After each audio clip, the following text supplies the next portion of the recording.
president says that the problem is not in Central America, it's in Cuba, I say no. It's not in Central America or Cuba, it's the Soviet Union which is propelling this whole thing.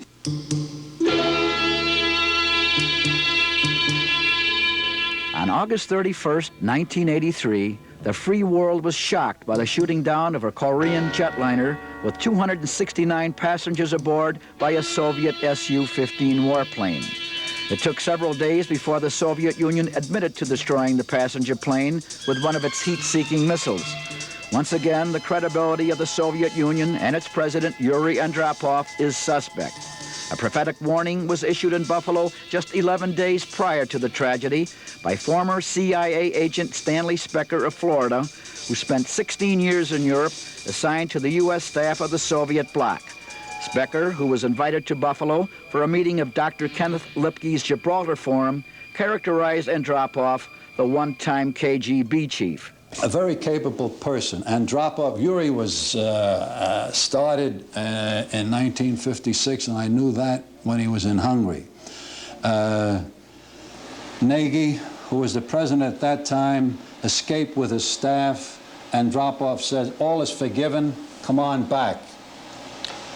His whole staff were on several buses, and as such, Andropov got the buses, ambushed the buses, killed the whole staff, killed Nagy eventually. The same thing happened with Afghanistan. They had 3 leaders, all 3 leaders were killed, and Andropov was the leader all during this time. Closer to home, Mr. Specker is greatly disturbed over the turmoil in Central America, especially the way the American press has been reporting the events. This is appalling. And from this standpoint, when I read the paper and I know that in Central America there are over 6,000 Cuban technicians who are fighting type personnel, there are Koreans there, there are East Germans there, there's the PLO there, all of these people are there to subvert that particular country for the Soviet Union. We ignore that. There are 55 soldiers down there working for the CIA. I don't see the rationale. 55 fellows, what the hell are they going to do? Versus the 6, 7, or 8,000 the media ignores. How would you compare our CIA with Russia's KGB? When we're speaking of human intelligence, we're speaking of agents, where you're trying to get an agent to steal secrets, okay? The Soviets are much more adept at this. Now, there are several reasons for this. One, they've been doing it longer, and second, they outman us approximately 20 to 1. Where we surpass them, we have a better technical capability, and the satellites that we have going around our Earth at approximately 200 miles above the Earth are providing us with information that the Soviets aren't getting. So we know where every missile is located, we know where their ships are located, where they're being deployed, we know where their submarines are being built, we know where their tanks are located, where they're moving, and any movement of whatever troops, we can actually tell that and know it within hours, so that they can't move without our cognizance. As an example, if you took your license plate off your car and put it on the roof of your car, that satellite will tell you your license plate number. What are the objectives of the KGB? The country that could hurt the Soviet Union more than any other is the United States. Therefore, we're top priority on the KGB list. And everything that they're trying to do is to gain the secrets from this country. And they're doing it in many different ways. They're doing it overtly as well as covertly. But they have one other main objective. Starting with the revolution, if you recall, they said, workers unite. Workers of the world unite, as opposed to their own conclave of revolution within the Soviet Union. That idea is still Marxist-Leninist doctrine, and it's still their ideology. They still believe in world hegemony. They're out to conquer the world. That has never changed, and we don't see any indication that it will. How serious is the KGB infiltration in our country, in our government, maybe even in the CIA?